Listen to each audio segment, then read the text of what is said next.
Me as a mirror, awareness knows itself.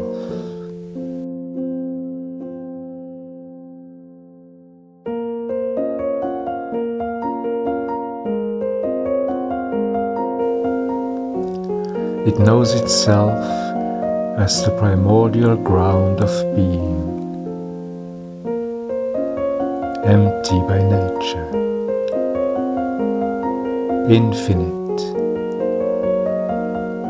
in eternal peace.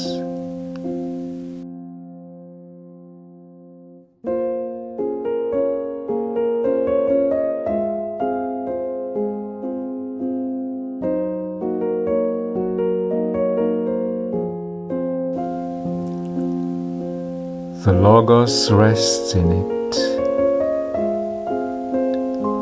and when it awakens, self is created, and time and space, and beings and worlds.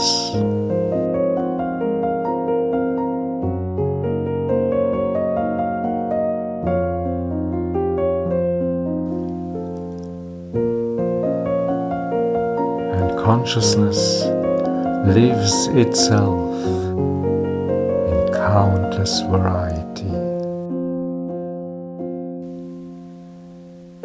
according to the law of cause and effect.